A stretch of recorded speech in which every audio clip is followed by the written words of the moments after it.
এটাও আমার একটি শসার জমি।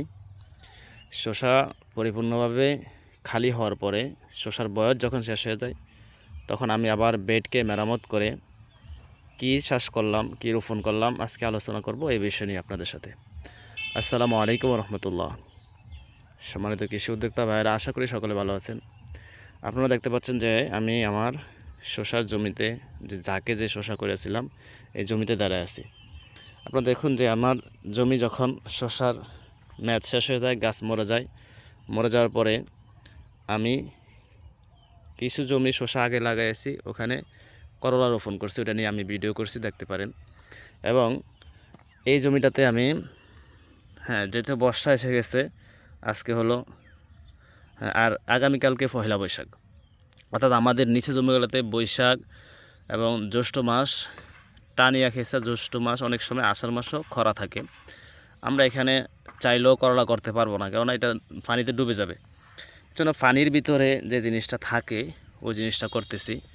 আমি এখানে কলমি শাক লাগাইছি অল্প খরচের ভিতরে। দেখেন আমার কলমির গাছ গজায় গেছে, যে আমি এভাবে বেড তৈরি করে 6 ইঞ্চি এদিকে আবার 6 ইঞ্চি এদিকে এরকম সিরিয়াল বাই সিরিয়াল ড্রেং বাঁধে রোপণ করে গেলাম।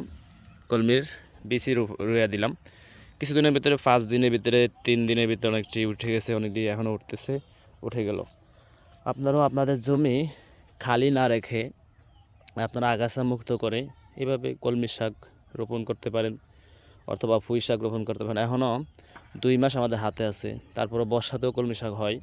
আর আপনারা দেখেন ওই পাশে করলা গাছ লাগানো হয়েছে শসা গাছ যাওয়ার পরে। এবং আমার ওই জমিতে দক্ষিণ পাশে যে জমিটাতে শুরু থেকে করলা, শুরু থেকে এখনও 1 মাস ওভার আমরা হারভেস্টিং করতেছি, এখনও গাছ দেখেন কত সুন্দর সবুজ আছে, এবং এই পাশে গাছগুলো ভালো আছে।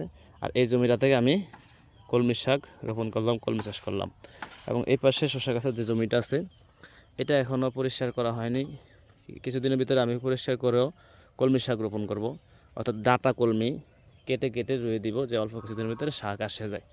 আমাদের অনেক অঞ্চলে কলমি শাকও বিক্রি হয়, সুন্দর সিস্টেমে কলমি শাক চলে। হয়তো আমাদের পাইকারি দাম কম দিলেও আমাদের জমি খালি না রেখে আমরা অল্প খরচের ভিতরে কলমি শাক করতে পারি। এভাবে আপনারা বেড সুন্দর করে, যেভাবে উঁচা করে আপনারা শসা কলা চাষ করেছেন, ওই শসা কলার ভিতরে নিচু জমিতে আপনি কলমি চাষ করতে পারেন। অনেকে আবার ধানও চাষ করেন, ধানও চাষ করতে পারেন। যদি সবজি যাদের স্বপ্ন হয়ে গেছে আপনারা কলমি শাক চাষটা করতে পারেন। আশা করি সকলে ভালো থাকবেন। আলহামদুলিল্লাহ।